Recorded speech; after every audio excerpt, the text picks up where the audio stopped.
واستقبلت ضيفي الكريمين اللي اسمحوا لي ارحب بيهم، سياده السفير محمد الشاذلي عضو المجلس المصري للشؤون الخارجيه. اهلا بيك معنا يا فندم. اهلا بيك يا اخي. نور الدنيا يا فندم والله. وسيد اللواء طيار دكتور هشام الحلبي المستشار باكاديميه مصر العسكريه العليا وعضو المجلس المصري للشؤون الخارجيه وعضو الجمعيه المصريه للامم المتحده. اهلا بيك معنا يا فندم. منورين الدنيا يا جماعه. طبعا انتوا عارفين ان الموضوع هنتكلم فيه النهارده القمه العربيه، الفرص والتحديات، ده عنوان الفتره المفتوحه النهارده. ايه هي الفرص والمقصود بايه بالفرص والتحديات؟ وتحديات لمين؟ تحديات للمجتمعين في القمه، ولا التحديات اللي بتواجه الوطن العربي بوجه عام؟ ايه اللي بيختلف في هذه القمه سياده السفير عن باقي الاجتماعات الاخرى التي عقدت من قبل؟ يعني بعتقد ان الخلاف بينصب في حجم التحديات اللي بيواجهها العرب اليوم. يعني انا لا اعتقد ان العرب وصلوا الى درجه من درجات التهديد لامنهم، بل اكاد اقول لوجودهم مثل ما يواجهوا في هذه المرحله. نعم. النهارده عندك مجموعه من الدول العربيه مهدده بالتفكك والانهيار. عندك العراق، عندك سوريا، عندك ليبيا، عندك اليمن.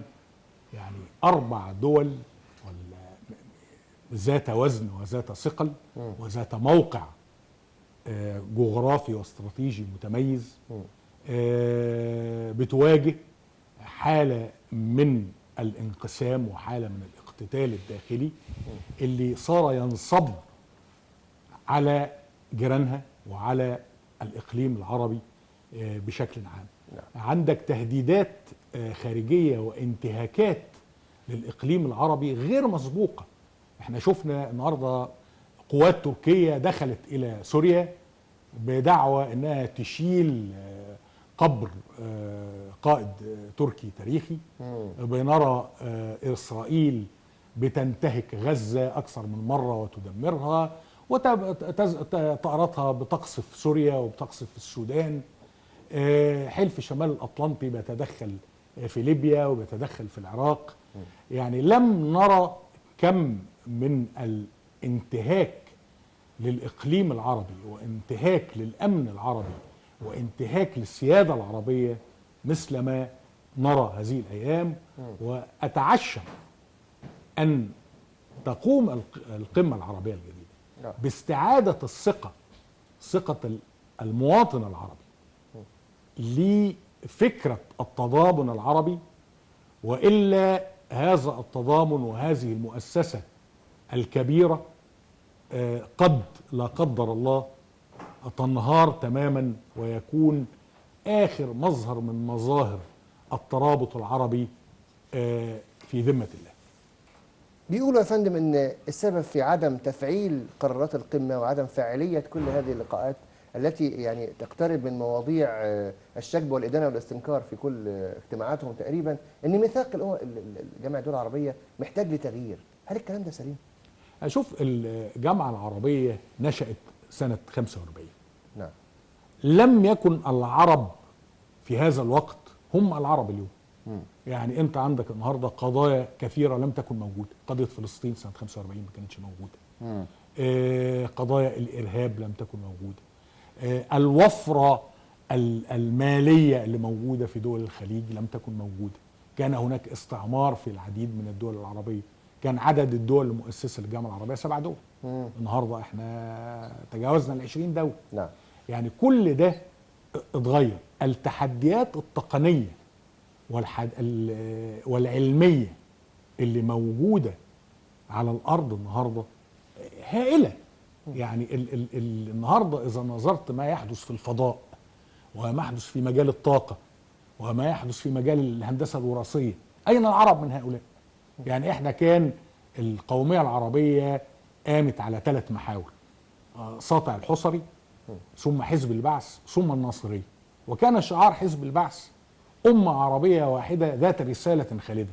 ما هي هذه الرسالة إن لم تكن اللحاق بركب الحضارة، بركب العلم، بأن تجعل من العرب في أوج التقدم العلمي والتقني والحضاري بدل من الحالة المزرية اللي احنا مين اللي محتاج يفهم ده يا فندم؟ الشعوب ولا إدارة الشعوب أو القيادات؟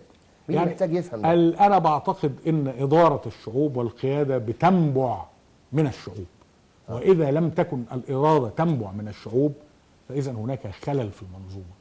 ولعل هذا يعني احد اسباب الازمه التي يمر بها العرب. تمام. سياده اللواء طيار دكتور هشام الحلفي، بالتاكيد الملف الامني، التهديدات اللي بتهدد المنطقه العربيه بالكامل والدول العربيه هي على اول الملفات او اولويات المناقشه او النقاش او الطرح في المؤتمر القادم او الاجتماع القادم. الى اي مدى يدرك العرب هذه التهديدات؟ لا، ده طبعا دي نقطة في منتهى الأهمية وفي منتهى الخطورة في نفس الوقت، لأن يعني الأول مرة يعني الدول العربية يعني كلها؟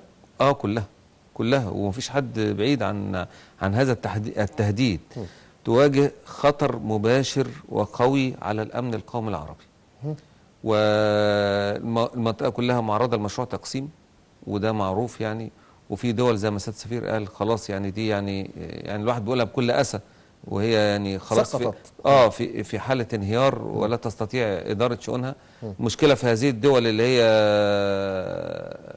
لا تستطيع إدارة شؤونها وانهارت بالفعل، إنها في الشمال هتلاقي العراق وسوريا، في الجنوب الدول العربية هتلاقي اليمن، في شمال أفريقيا هتلاقي ليبيا.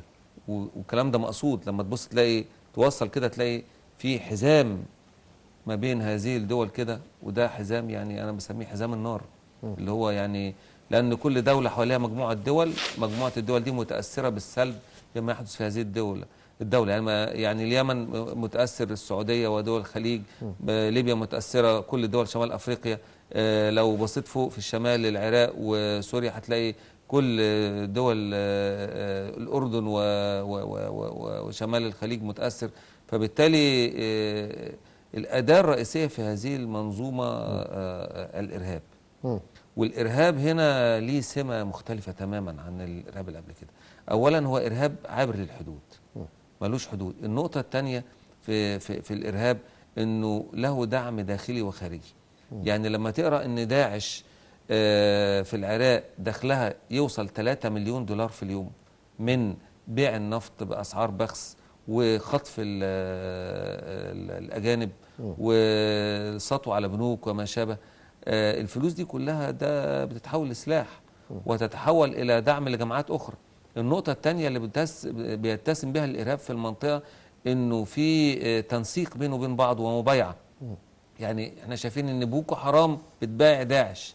يعني يعني احنا خرجنا. وعلى فكره الخطر مش بيهدد الدول العربيه بس، ده الدول العربيه والافريقيه، ودي الخطوه اللي جايه، واللي لم ينتبه ليها دول افريقيا هيبقى الخطر يعني هيبقى مؤثر عليهم بصوره اخطر. فبالتالي هذا النوع من الارهاب واللي فعلا افرز عن دول سقطت بالفعل، في خطر اكتر من كده ايه؟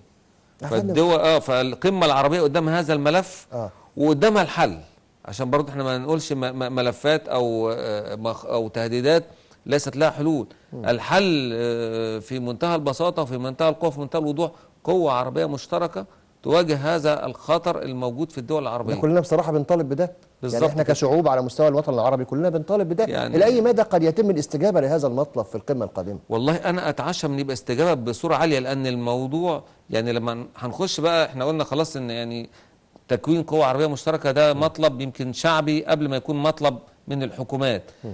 لو نزلنا بيه كده على الارض وما مدى امكانيه تكوينه حتى من الناحيه العسكريه، هنلاقي ان في تعاون عسكري بين ثنائي بين دول عربيه مختلفه. نعم. بين مصر وبعض الدول العربيه هنلاقي في كيان له تجمع عسكري هو مجلس تعاون للدول الخليج العربيه المتمثل في قوات درع الجزيره. اذا عندي كيان اهو كذا دوله ليهم في تعاون عسكري بينهم وفي تعاون ثنائي. القوى المشتركه دي هي هيكون يعني انا في تصوري ان قوامها هيكون على وجه التحديد قوات جويه وقوات خاصه، وهي مش قوة مش هتكون ضخمة وكبيرة على قد ما هتكون قوة لها كفاءة عالية وتدخل سريع. عشان كده بقول قوات جوية وتدخل سريع وقوات خاصة ضد الإرهاب، إضافة إلى تنسيق معلوماتي واستخباراتي عالي جدا علشان يقدر يعني يحلل ويطلع الأهداف بدقة، لأن الإرهاب مختفي وسط المدنيين. تتصور سيادتك أن في حالة قيام هذه القوة العربية الموحدة أو المشتركة ايا كان مسماها ايه، هيتحول المنطقه العربيه او الدول العربيه لمنطقه محرمه على اي دوله اجنبيه او على اي قوات اجنبيه، ولن يسمح التدخل فيها باي قوات زي الناتو مثلا او غيرها ما دام هناك قوه عربيه موحده. دي نقطة كويسة، لأن أنا دلوقتي لا نتصور إن الناتو لما يتدخل أو التحالف بقيادة الولايات المتحدة الأمريكية لما يتدخل عشان ضد داعش، هو بيتدخل برضه طبقا لأجندته وطبقا لتوجهاته وطبقا لمصالحه. لكن لما يبقى في قوة مشتركة هتتدخل طبقا للمصالح العربية. النقطة برضه اللي أحب أضيفها إن المجتمع الدولي مهيأ بنسبة، مش هقول بنسبة كبيرة، بنسبة لتكوين هذه القوة. لو ما كانش فيه إرهاب وما كانش فيه داعش وتيجي تكون قوة عربية، أول حاجة هيقول لك أنت مكونها ليه وضد مين وعشان إسرائيل وهكذا.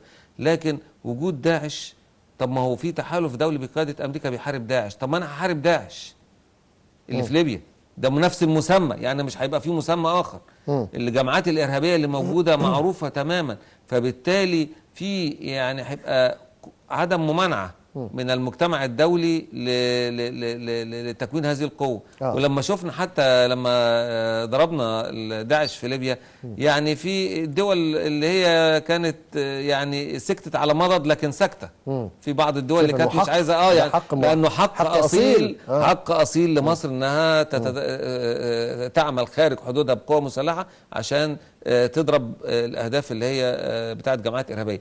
فأنا قصدي المجتمع الدولي يعني مش هتلاقي ممانعة، خاصة إن في عمليات إرهابية حصلت في بعض الدول الأوروبية زي فرنسا تشارلي إبدو. فإذا حتى مش الحكومات بقى، الشعوب الأوروبية يعني مهيئة ان يبقى في كيان موجود يفرز عنه قوة عسكرية تحارب الإرهاب وبنفس المسميات الموجودة. فأنا يعني أتمنى أن فعلا المؤتمر القمة العربية يعني يفرز عن هذا القرار واللي يطلع لحيز التنفيذ، لأن أعتقد أن لو ما طلعش في هذا الوقت ممكن نصل إلى نقطة اللا عودة. نقطة اللا عودة، ودي مهمة جدا ان احنا ما نوصلهاش بإذن الله. إن شاء الله مش هنوصل بإذن الله. سيادة السفير محمد الشاذلي، إلى أي مدى بيقبل المجتمع الدولي والعالمي وجود قوة عربية موحدة للعرب بعد مرور سنوات وعقود كان بيرفض تماما تفعيل هذا البند في ميثاق جامعة الدول العربية؟ يعني شوف، أنا شخصيا من الناس اللي بعتقدوا إن البحث عن موافقة دولية لنحمي أمننا القومي هو خطأ كبير جدا. نعم. هذا أمر لا نستأذن فيه أحد ولا نطلب فيه إذن أحد. ميثاق الدفاع العربي المشترك اتعمل في فترة كان فيه عنفوان عربي، وعندما كسرت الإرادة العربية بعد 67 إلى حد كبير انتهى هذا التنسيق. نعم. عندما نقول إن الغرب والدول الكبرى لن تعارض في قيام قوة لمحاربة داعش، هذا يعني في تقديري يعني طب إذا هددنا من تركيا، إذا هددنا من إيران، إذا هددنا من إسرائيل، هل نقف مكتوفي الأيدي؟ الوضع مختلف يعني هذا وإحنا مهددون من كل هذه يعني أنت النهاردة إذا نظرت إلى ما يحدث في العالم العربي تجد أن استفحاله وتفجره سببه التدخلات الخارجية. يعني أنت اللي عندك اللي بيحصل في سوريا، إيران لها يد، تركيا لها يد، الولايات المتحدة لها يد، إسرائيل لها يد، الأوروبيين لهم يد، وأقل عنصر فاعل في هذه الأراضي العربية هو العنصر العربي، يكاد يكون غير موجود، وهذا أمر غير مقبول. يعني لماذا يكون على العرب أن نستأذن في إنشاء قوة أو في توحيد صفوفنا؟ هل استأذنت إسرائيل أحدا عندما دمرت غزة 3 مرات؟ هل استأذنت أحدا عندما اجتاحت لبنان واحتلت بيروت؟ هذا يعني إذا لم ينبع هذا من إرادة عربية صميمة تهدف إلى الحفاظ على سيادة العرب على الإقليم العربي. يعني أنت النهاردة يعني عندك وضع شاذ جدا، في عندك أعمال قرصنة بتهدد مداخل البحر الأحمر على سواحل الصومال، وهناك قوة دولية بحرية. بس هو تم القضاء على هذه الظاهرة على مستوى يا فندم. مين اللي قضى عليه؟ قوة بحرية مشاركة فيها الأرجنتين، ومشاركة فيها كندا وأستراليا ونيوزيلندا والهند وإيران، بمعزل عن أي تواجد عربي. في هذه القوة موجودة فين؟ موجودة في بحر العرب. نعم. شوف المسمى. نعم. وعلى مداخل البحر الأحمر. يعني أنا بقول لك إن من الأمور برضو اللي أنا مستغرب لها إن ما يحدث في الصومال، نسينا معه تماما إن الصومال عضو في الجامعة العربية وبلد عربي، وتركنا الصومال نهبا للصراعات والاقتتال وتدخل القوى الخارجية، والامريكان راحوا والاوروبيين راحوا الدنيا كلها راحت بصراحه، والدنيا كلها راحت الا العرب. وكانت النتيجه ايه النهارده؟ ان سادت التطرف وساد الارهاب في اقليم ودوله عربيه بمعزل عن اي رد فعل عربي. تركنا برضو تغول النظام صدام حسين في العراق، حتى وظل العالم الخارجي يعني يغمض عينه، حتى بدأ يهدد مصالحهم فضربوه. وبرضه ده في يعني في رقابنا ذنب ما حدث في العراق.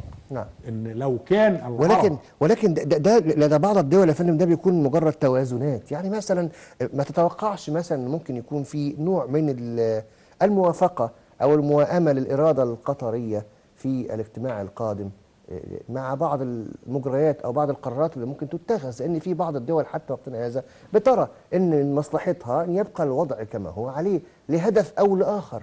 ممكن ناخد ده؟ يعني شوف، ده قصر نظر. يعني يجب أن يدرك كل الدول العربية. نعم. قطر، وأنا يعني لا أتهكم على حجمها ولا على عدد سكانها، قطر دولة عربية عزيزة في المنظومة العربية، وشعبها شعب عربي عزيز، ولكن من يعني من الحماقة أن تظن أنها تستطيع أن تحيا دون منظومة أكبر. يعني أنت عندك النهاردة الولايات المتحدة أكبر دولة عسكرية في العالم واقتصادية وتكنولوجية، بترى أنها محتاجة للوكسمبورغ وبلجيكا في منظومة الدفاع الغربي اللي هو حلف شمال الأطلنطي. أيضا ألمانيا وهي دولة عملاقة بترى أنها محتاجة برضو إلى لوكسمبورغ وإلى بلجيكا من أصغر الدول الأوروبية في المنظومة السياسية الأوروبية. إنما أن تتصور قطر أنها قادرة أن تحيا بدون مظلة عربية وبدون مجال حيوي عربي حواليها، فأعتقد أن ده. تعالى هنتقل بنفس السؤال للسيادة اللي هو دكتور هشام الحلبي على النوايا القطرية مثلا. هنضرب كمثال ان في بعض في الاجتماعات هيكون بعض الحاضرين في هذا الاجتماع قد لا يتوائموا مع ما نرغب ان يخرج عن هذا الاجتماع من قرارات. مش عاوز اتكلم عن قطر تحديدا، ولكن بامانه شديده يعني اذا كنت شايف ان قطر موقفها ده ومساندتها للقضايا المختلفه في الدول العربيه سقطت اكثر من 4 أو 5 دول عربيه فعلا بالآلية المتبعها قطر، بالوقيعه والاسقاط والتمويل والدعم للفتنه والوقيعه مثلا. يعني اذا قطر نجحت فعلا رغم ماليش دعوه بحجم الدوله او الكلام ده، مش هتكلم عن ده. وبرضه بتكلم عن قطر هنا، ما بتكلمش عن الشعب، انا بتكلم على الإدارة القطرية الحكومة أو القيادة القطرية أو القيادة القطرية. نجحوا فعلا في إسقاط أكتر من دولة عربية بدون لا حروب ولا جيوش ولا حجم ولا مش مساحة، لكن في الآخر فعلا نجحوا بده.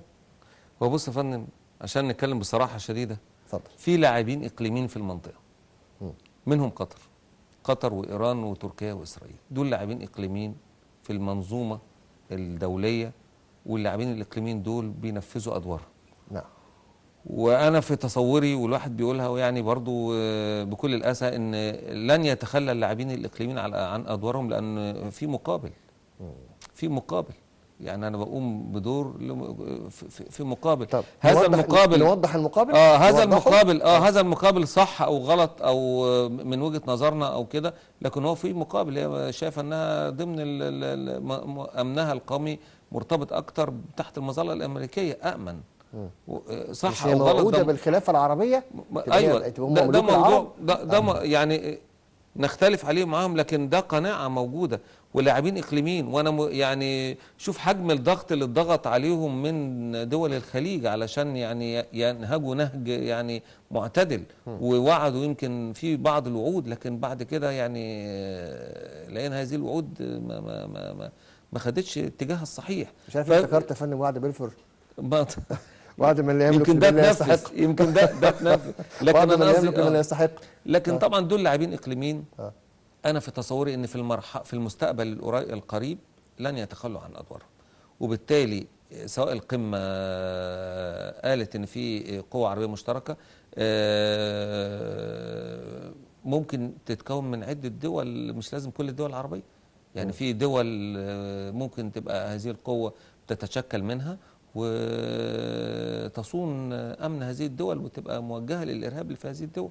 وعلى فكره في معاهده الدفاع العربي المشترك الماده 6، يمكن هقراها لك يعني مش تاخد وقت، ان في اللي هو مجلس الدفاع المشترك ده بيتكون من وزراء الخارجيه والدفاع في الدول الموقعه على المعاهده، وده التصويت فيه بالتلتين مش بالاجماع. يعني في بالتلتين، يعني دي المعاهده سنه 50 فبالتلتين. ففي بعض الموضوعات بالاجماع، لكن النقطه دي بالذات بالتلتين. فبالتالي حتى لو مش بالتلتين احنا هنروح لابعد طرح واسوأ سيناريو، ان في دول مش هتوافق على القوى المشتركه. ففي دول هتوافق ايا كان عددها، قليل 5 6 اقل اكتر، ممكن هذه القوى تتشكل من هذه الدول، لأن الوضع خطير. مين اللي هيواجه الإرهاب اللي موجود؟ الإرهاب الموجود متنامي بصورة عالية جدا، والإرهاب زي ما قلنا سماته من شوية، في سمة تانية عنده رغبة عالية جدا في التوسع. يعني رغبة الإرهاب في التوسع والتنسيق العالي بين الجماعات الإرهابية، ده موضوع غير مسبوق، ما شفناهوش حتى في أي حتة في العالم. وانتقال الأموال سهل، والأموال تتحول لسلاح، وبعدين في من جنسيات كثيرة وتنسيقات كتيرة. شوف القوات المسلحة من كام يوم في سيناء يعني في نجاحات عالية. حجم الأجهزة الاتصالات اللي ظابطينها يعني دي توقفك. يعني أنا تفهم ان الإرهاب عنده متفجرات، عنده عبوات متفجرة، أحزمة ناسفة، ما يخص عليها، لكن عنده أجهزة اتصالات وعنده أجهزة بث إذاعي عالية التقنية عشان يصور. ما هو بيبث ازاي؟ يعني تشوف الفيديو بتاع داعش اللي في ليبيا ده، يعني التقنية العالية اللي موجودة. فبالتالي الفلوس اللي منقوله له والإمكانيات اللي منقوله له عالية جدا، عشان بقول لحضرتك ده له دعم داخلي وإقليمي، وبيعمل ضمن منظومة علشان غرضها تفتيت الدول العربية. فبالتالي النقطة دي في منتهى الأهمية. فلو ما فيش اجتماع من الدول العربية أو في بعض الدول، حتة القوى العربية المشتركة دي يعني شايفة أنها تتأجل أو ما تتعملش، ففي دول أنا يعني إن شاء الله تصر على هذا المطلب وتقوم بتنفيذه. أنا عاوز أتكلم معاك يا فندم على الحادثة الأخيرة اللي حصلت في اليمن، واللي تم تفجير مسجدين أثناء صلاة الجمعة، وأسفر عن مقتل 143 مصلي مسلم منهم أطفال، وقامت داعش طلع مصرحة أنها متبنية هذه التفجيرات. هل فعلا داعش وصلت اليمن، ولا مع أن المفروض القاعدة أقرب مثلا لو هنتعامل مع ده اللي باين داعش يوصل اليمن، ولا ينسق من بتوع اليمن يعملوا عملية ويقولوا احنا داعش وياخدوا فلوس؟ لا دي أقرب. دي أقرب. أقرب. ما هو هناك موجودين ومعاهم المتفجرات ومعاهم كل حاجة، ويرغبوا في عدم استقرار اليمن. يعني كل أهداف داعش، الجماعات اللي في اليمن سواء الحوثيين أو القاعدة، هو نفس الاهداف هي. فانا لما اديهم اي دعم مادي او اي دعم لوجستي، ويقول انا مبايع داعش او بشتغل ضد داعش او انا داعش، ده امر طبيعي. وسبحان الله برضو الطيارين اخطاوا واسقطوا سلاح بالغلط للحوثيين، صحيح الكلام ده؟ يعني الطيران الامريكي يعني سبحان الله الغلطه مره بتتكرر في العراق. الاقنعه بتسقط، يعني احنا الفتره الاخيره سيادة دي الطيار وفاهم بتكلم في ايه. سقطت اقنعه عن دول وعن جامعات وعن حكومات وعن منظمات. فالموضوع اتكشف تماما ان في توجه دولي وهدف دولي للمنطقه، في لاعبين اقليميين، في منفذين على الارض. تمام. سياده السفير، الشغل شغال دلوقتي والاتصالات شغاله على قدم وساق مع اطراف مختلفه من الدول العربيه اللي هتروح تحضر الاجتماع لتقويض بعض القرارات اللي مش مطلوبه من قوى عظمى كبرى في العالم. يعني تتصور ان الاتصالات هتتم وهي اساليب التهديد اللي ممكن ينتهجها الغرب في محاوله عدم الحصول على قرار باجماع التلتين على حسب موضوع القوى المشتركه مثلا. ممكن يتلاعبوا مع مين؟ ممكن يحاولوا يتصلوا بمين عشان يرفضوا التصويت لهذا القرار؟ مثلا هنقول قطر مثلا، ادي كبدايه. ايه الدول الثانيه وايه اوراق الضغط؟ يعني شوف، يعني انا برضو برجع اقول لك انا ضد ايكال امننا ومستقبلنا لموافقه او ضغوط اطراف خارجيه. نعم. يعني احنا للاسف يعني كنا في فتره احنا بنضغط وعندنا الادوات اللي تضغط. يعني انت عندك النهارده البترول العربي عندما يستخدم، عندما تستخدم الارصده الماليه العربيه، عندما تستخدم الاسواق العربيه الواسعه التي اذا قفلناها على طرف ما بنصيبه في مقتل. كل دي بس يا فندم في مصالح مشتركه، بتمنع ده. انما يعني ما هو انت لازم تضع سلم اولويات للمصالح بتاعتك. هل الامن والاستقرار العربي بيطلع في مرتبه اعلى ولا ادنى من مصالح فئويه لحكام او جماعات او انا بضع الامن القومي في اعلى مرتبه. انا بقول لك احنا في فتره كنا بنضغط، النهارده بيتضغط علينا ولا نضغط. يعني في فتره كنا بنضغط عندما ما كانش عندنا ارصده، ما كانش عندنا بترول يعني انا اذكر في سنه اعتقد 64 يمكن المانيا الغربيه كانت مقسمه في هذا الوقت. المانيا الغربيه قررت انها تبيع صفقه دبابات كانت حديثه اسمها اظن ليبرد الى اسرائيل. في هذا الوقت مصر قطعت العلاقات الدبلوماسيه مع المانيا، وعدد من الدول العربيه قطعت العلاقات الدبلوماسيه مع المانيا. النهارده الولايات المتحده اعلنت مؤخرا انها هتبيع لاسرائيل طيارات F-22 و F-35 وطيارات اوسبري اللي بتستخدم في العمليات الخاصه لنقل القوات الخاصه. مين يعني دي هتعمل نقله نوعيه. يعني دي طيارات لسه لم توزع على القوات الامريكيه نفسها ولا على قوات حلف شمال الاطلنطي، ولا ليس هناك اي نوع من النهارده المانيا بتعطي اسرائيل غواصات الدولفين اللي عملت يعني خلل كبير جدا في ميزان القوى في البحر، ولا تتحرك اي دوله عربيه لطلب وقف هذا.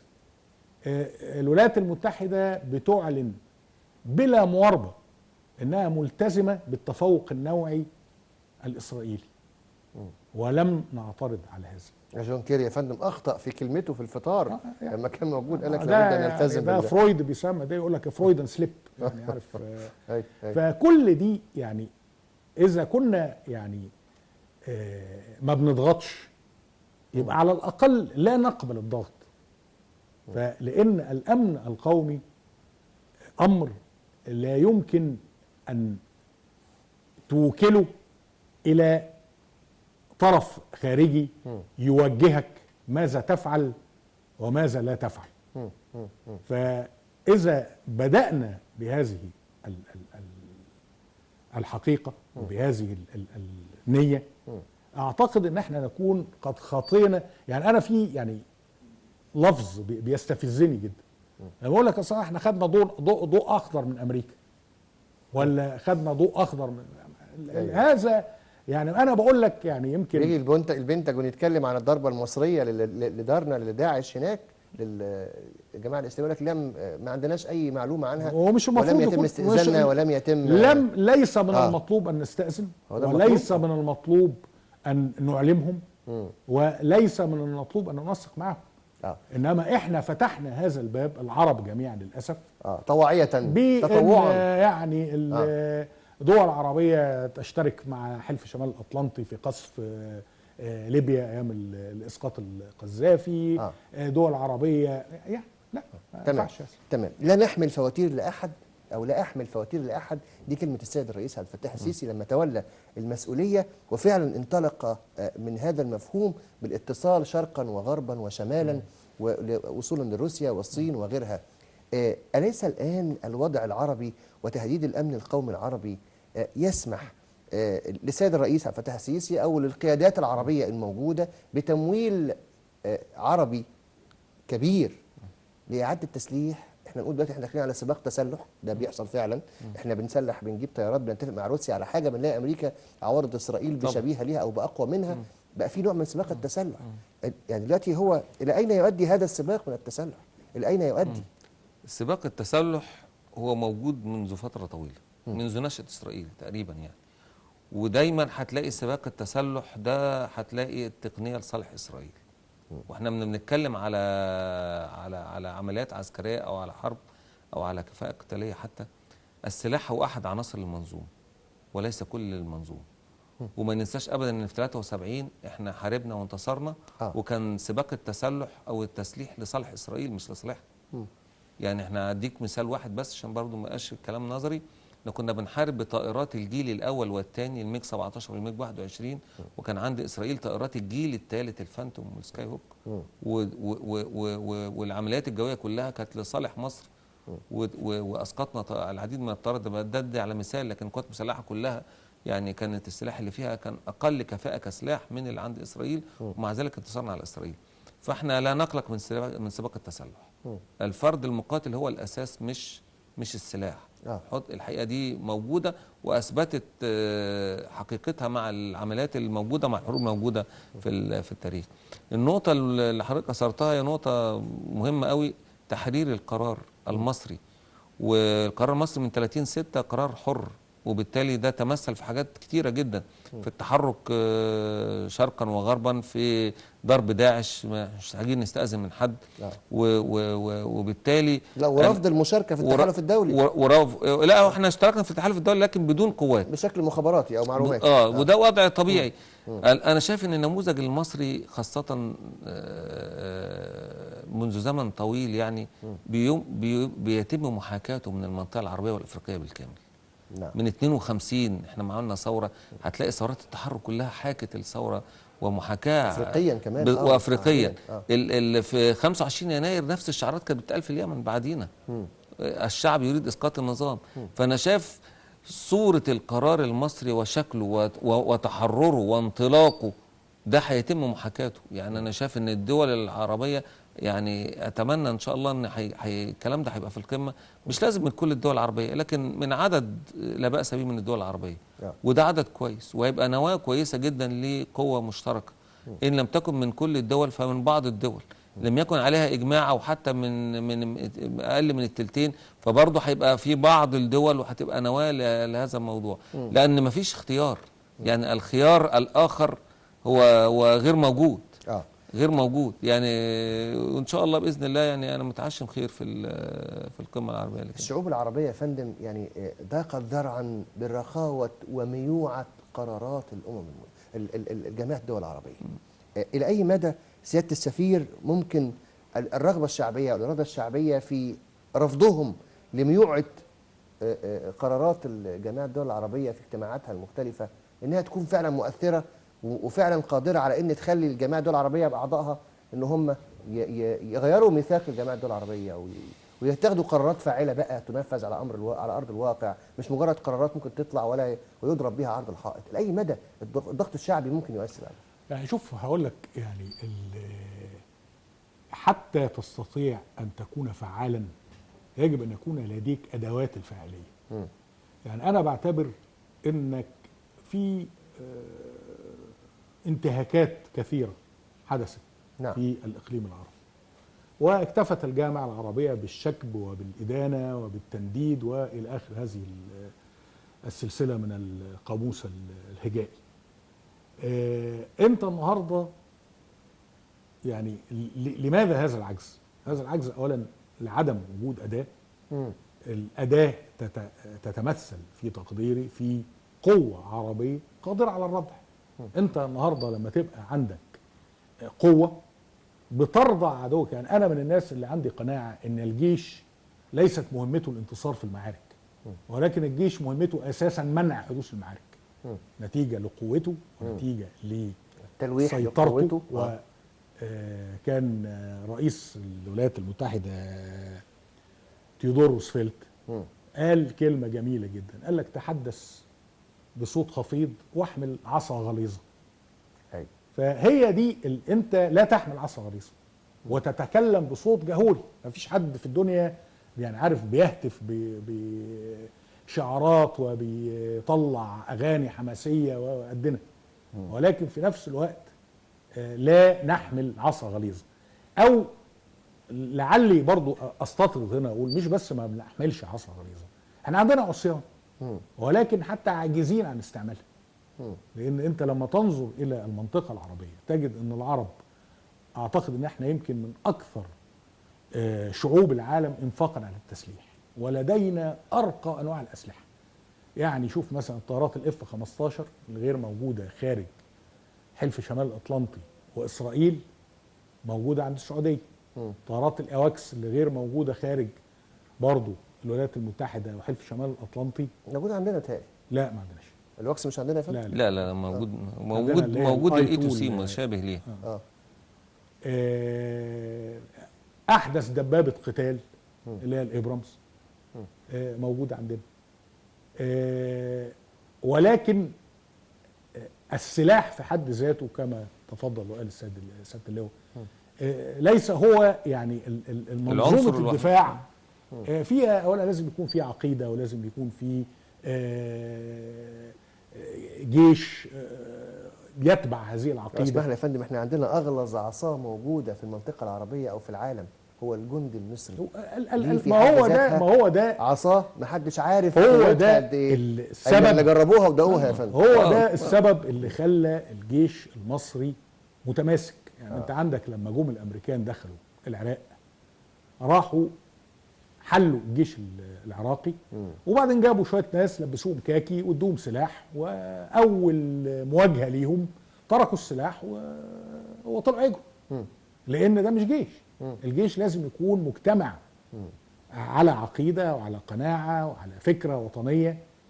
حتى النهارده انت عمليه ان انت تروح ترمي نفسك للموت لا تحدث الا اذا كانت لديك قناعه وعقيده راسخه، والا هتطلع تجري. طب اسمح لي يا فندم ناخد بقى ناخد التعريف ده، يعني ايه جندي ويعني ايه جيش ويعني ايه جندي مصري تحديدا، اخدها من سيادتك. يعني ايه؟ فهمني وحاول توصل للساده المشاهدين يعني ايه يبقى انا ظهري في ظهرك وانا حياتي متوقفه على ظهري ليك. يعني انت مش مجرد اخويا لما تكون بتزاملني في القتال وبتزاملني في مسرح عمليات. يعني ايه انا يعني اثق فيك اكتر من اهلي، اثق فيك اكتر من اخويا اللي موجود في بيتنا في مكان ما. فهمني يعني ايه الترابط الجندي المصري، ان احنا رباط واهلينا الى يوم الدين. فهمني. هي طبعا انا هلخصها لك في كلمتين: النصر او الشهاده. النصر او الشهاده دي لو حبيت بنسمع كلمه كتير بس عاوزين نفهمها. لا هنفكها كده بالراحه. النصر او الشهاده دي يعني المهمه يا هأديها وانتصر يا هموت، ولو مت اللي ورايا هيكمل بنفس المفهوم، يا هيأدي المهمه يا هيموت. وده حصل في 73. هديك مثال، وهم بيعدوا القناه ففي مدفع بيضرب عليهم في جندي في نسبة خسائر هتحصل، ففي جندي طلع سد بجسمه فوهة المدفع واستشهد ونجت الجماعة اللي بتعدي كلها. فبالتالي الكلام ده الله. ما تقدروش تحسبه وانت بتخطط لعمليات، ولا اي حد يقدر يحسبه. الكلام ده في الحرب يساوي النصر، في السلم يساوي قدرة ردع تفوق في قوتها السلاح النووي. لأن العدو اللي قدامك هو مقتنع تماما إنه لو دخل في عمليات عسكرية معاك هيخسرها، حتى لو انتصر على المدى القريب على المدى المتوسط هيخسرها، لأنه هو بيقاتل ناس يا هيموتوا ويستشهدوا يا إما هينتصروا. فبالتالي النصر أو الشهادة لو ترجمته عسكريا في الحرب يساوي النصر، في السلم قوة ردع قد تفوق السلاح النووي. اسمح لي يا فندم، انا بدعي ان انا شفت يعني مئات الافلام الاجنبيه وفي العسكريه واللي فيها معارك واللي فيها غيرها. المشهد ده ما شفتوش في فيلم امريكي او لا، فيلم مش أجنبي. هتلاقيه، مش هتلاقيه. ان جندي يروح يرمي نفسه يسد مدفع فوهة مش مدفع هتلاقيه. علشان خاطر زمايله ويضحي بحياته عشان خاطر زمايله يعدوا. العقيدة دي مش موجودة يا فندم، الروح دي مش موجودة. لا، مش هتلاقيه. لا اله الا الله. انت عارف الجنود اللي هم في جنود في سيناء اللي هم بيشتركوا في محاربة الإرهاب هناك وكده. نعم. لما حد بيستشهد في ناس ما بترضاش تنزل أجازة، عايزة تقعد تكمل تاخد بطاره. لا اله الا الله. واخد بال حضرتك؟ القوات المسلحة والشرطة هتلاقيهم متقدمين خطوتين ثلاثة عن المدنيين ومحاصرين الإرهاب في حتة معينة، واللي بيموت بحب. هتلاقي ناس زي دي فين؟ مش هتلاقيها. مش هتلاقيها. فشعار النصر أو الشهادة هو الخلاصة لترجمة فعلية لتاريخ عريق للجيش المصري. عشان كده عاوز انتقل لست السفير واقول له شفت العصا الغليظة الى اي مدى المفاوض لما يجلس على مائدة المفاوضات عشان يطرح موضوع وفي خلفيته وفي ظهره بيكون جيش عنده العقيدة دي وعنده الإيمان ده وعنده عشقه للشهادة أكتر من عشقه للحياة. لأي مدى بيكون المفاوض حاسس بأنه هو قوي؟ شوف، هو المفاوضات بتقوم على حسابات مادية. فأنت لما تبقى أنت قاعد ووراك جيش قوي بتبقى عندك القدرة على إنفاذ أو إنهاء المفاوضات لصالحك. يعني أنا بدي لك مثلا، أنت عندك في بعد سنة 73 إسرائيل لما رأت قوة الجيش المصري أنهينا المفاوضات بأن احنا خدنا أرضنا وبأننا غيرنا للأسف ما عرفش يحصل على هذه النتائج. لم يستفد من قوة الجيش المصري ويضم قوته إلى قوة الجيش المصري بحيث أن يكون هناك جيش عربي موحد يدفع بالمفاوضات إلى نتيجة لصالح العرب. إنما حصل تشرذم، السوريين راحوا في جهة والفلسطينيين راحوا في جهة، اللي ظل متماسك ووراه جيشه المفاوض المصري. وكانت النتيجة أن المفاوض المصري أخذ ما سعى إلى أخذه. فده يعني مثال بيوري لك. يبقى يوم ما مصر يا فندم تقعد في الاجتماع كده، تقعد في اجتماع جامعة الدول العربية في نهاية هذا الشهر، يقولوا يا جماعة عاوزين قوة عربية موحدة، وان احنا ممكن نكون نتولى التنسيق والتعامل مع كافة القوى الموجودة، او نتولى احنا قيادة هذه المجموعة او قيادة هذه القوى العربية الموحدة. اعتقد ان اكثر الجيوش ثقة في المنطقة العربية ان هم يعطوها قيادة هذه القوات هو الجيش المصري او العسكري المصري. يعني شوف، هو كان تقليديا كان رئيس الأركان المصري هو مستشار العسكري للأمين العام للجامعة العربية. وكانت أظن القيادة العربية الموحدة لما أنشئت كان أعتقد الفريق علي عامر، وهو ضابط وجندي مصري، هو كان قائد هذه القوة. فيعني ده شيء. انما انا اشوف برضو، انا يعني مش عايز نبتدي العمليه بمين مين اللي هيبقى القائد. يعني ده مش هي دي القضيه ان احنا نكون قوه عربيه تستطيع ان تكون رادعه ولها مصداقيه على الارض، وقادره على حمايه الاقليم العربي من التهديد الخارجي. هي دي القضيه. انما عمليه ان انا اقول لك القياده مصري ولا بس بالتاكيد يا فندم لما يكون، يمكن هنتقل بسؤال يا سياده اللي هو هشام، واقول له يا فندم لما يكون القياده يعني ده القدره مثلا زي القياده المصريه بقدرتها المخابراتيه، جمع المعلومات، قدرتها على التعامل على ارض العمليات خبرة في التعامل، خبره في التعامل مع العمليات المختلفه في المنطقه العربيه. احنا بدأنا ننتقلها وشفنا الجيش المصري والوحدات المصريه عملت ايه في حرب الخليج، في تحرير الكويت يا فندم، وشفنا ان السبق كان الاول القوات المصريه في التعامل في هذه المرحله مثلا. فان لينا خبرات على المنطقه، على النطاق العربي بالزبط. على النطاق الليبي دلوقتي، على النطاق في مكافحه الارهاب لينا خبرات. يعني انا اليمن يا فندم، احنا شهداء في اليمن. يعني على المستوى العسكري في الحروب التقليديه لينا خبرات مش موجوده في المنطقه. نعم، مش موجوده في المنطقه. وده اللي بيخلي حتى في بعض الدول الاجنبيه تصر انها تعمل تعاون، تعمل تدريبات مشتركه مع مناورات مع مصر. برايت ستار والنجم الساطع دي مش معموله، هم برضه بيستفيد ان هو يتدرب مع الجيش المصري. يزيد على ذلك لنا خبرات في مكافحه الارهاب. نعم. ودي برضه نقطه مهمه جدا.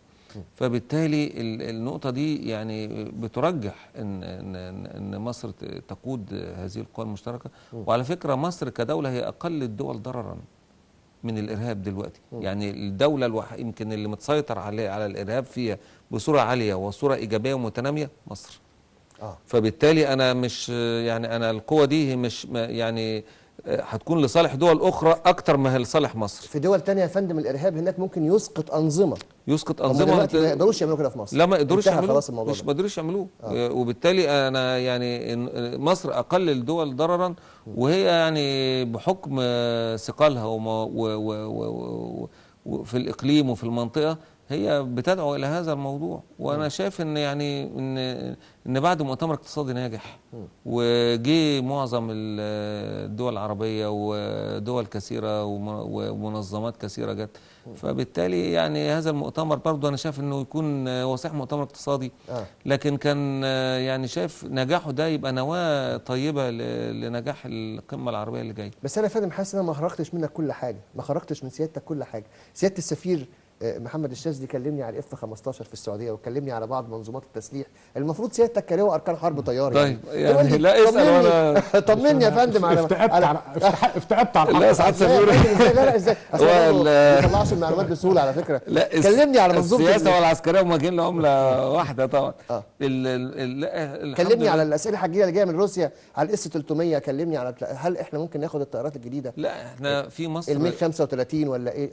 مصر السياسة المصرية في التسليح واضحة من 73. وهي تنويع مصادر السلاح. ودي نقطة كويسة جدا وناجحة جدا. فعندنا سلاح تقريبا من اتجاهات كثيرة جدا من العالم. وعلى فكرة ان دولة تمتلك هذه المنظومات مش سهل. مش سهل ان انت تديرها حتى على المستوى الفني والتأمين الفني بقطع الغيار والصيانة وكده، مش سهلة. لكن مصر ناجحة فيها بصورة عالية جدا جدا. فبالتالي التحرك في جميع الاتجاهات للحصول على السلاح، فدي سياسة مصرية ناجحة جدا. فإن شاء الله هتلاقي الرافال بتطير في سماء مصر في وقت قريب جدا. هتلاقي طائرات متعددة ومتنوعة إن شاء الله بإذن الله يعني بتطير في سماء مصر. منظومة التسليح المصرية منظومة أخطر ما فيها بالنسبة للعدو هو التدريب المحترف. نعم. اما تلاقي، وعشان برضو أتكلم بأمثلة، لما تلاقي ضربة جوية ليلية في غضون ساعات بسيطة من اتخاذ القرار بضرب داعش في ليبيا، الساعات دي لا تمكن إطلاقا من أي حد مش جاهز إن هو يقوم بيها. وتحليل الأهداف عالي جدا وبدقة عالية جدا ويتم تدميرها وبدون خسائر. فهذا عمل احترافي. هذا عمل احترافي موجود في المنطقة. قارنه كده، أنا مش أنا اللي بقارنه والله عشان ما تقولش عشان أنا يمكن يعني، لكن في ناس بتقارنه بالتحالف الدولي الجوي ضد داعش في العراق اللي بقاله شهور الناس نسيت كام شهر. ما عملوش اللي وعلى عملناه إحنا الارض ما عملناش اللي عملناه في دارنا على الارض داعش بتتمدد. يعني فاطمئن على القوات المسلحه المصريه، وهي يعني مش عايز اقول لك هي درع وسيف مصر بس، لا ده درع وسيف الامه العربيه. درع وسيف الامه العربيه، دي اجمل كلمه ممكن نختم بيها اللقاء النهارده. انا سعدت جدا بلقائكم النهارده والله يا جماعه، ان وضحنا الامور. تحب سياده السفير تقول كلمه اخيره؟ يعني انا احب اقول ان انا من جيل ها. نشأت في وجود الجامعه العربيه، وكنا في صبانا كنا بننظر للجامعه العربيه دي انها بيت العرب وانها حصن العرب. نعم. واتمنى ان تكون القيادات المجتمعه في القمه القادمه ان تعيد لنا هذا الاحساس، وتعيد لنا احساس بفاعليه الجامعه العربيه وبفاعليه الدور العربي وبوحده العرب، خاصه في هذه الظروف اللي احنا بنتعرض فيها لمخاطر جامه. تمام. انا بشكرك جدا جدا سياده السفير محمد الشاذلي، عضو المجلس المصري للشؤون الخارجيه، شرفتني ونورتني يا فندم. شكرا سياده اللواء طيار اركان حرب دكتور هشام الحلبي، شكرا مستشار اكاديميه مصر العسكريه وعضو المجلس المصري للشؤون الخارجيه وعضو الجمعيه المصريه للامم المتحده، شرفتني ونورتني يا فندم. شكرا. من صوت الشعب بقول ان ده مش صوت الشعب المصري فقط، ده صوت الشعب العربي بيقول للمجتمعين في الاجتماع القادم لجامعة الدول العربية في شرم الشيخ آخر هذا الشهر: أرجوكم خدوا قرار بقى، أرجوكم توحدوا على رأي وخدوا قرار فعلا نحس إن إحنا بنتوحد بيكم، كونوا قراراتكم دي مؤثرة لينا على أرض الواقع.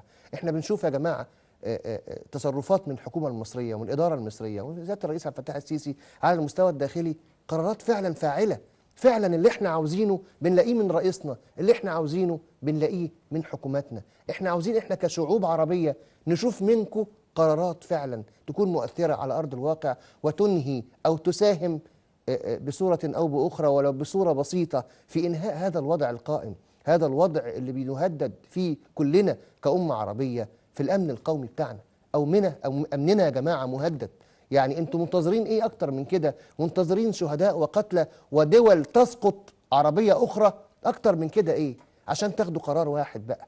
يعني اتقوا الله، اتقوا الله سبحانه وتعالى في شعوبكم وخدوا قرار موحد صارم بقى، نعرف نقوم بيه مرة تانية كعرب، نقوم بيه مرة تانية كمنطقة عربية، نعيد بيها مجد الماضي بإذن الله سبحانه وتعالى. أنا بشكركم مرة تانية على حسن المتابعة لقناة صوت الشعب. شكرا للسادة الزملاء الذين ساهموا في إخراج هذه الفترة المفتوحة. شكرا لكم مرة أخرى. كان معكم أحمد عبد العظيم.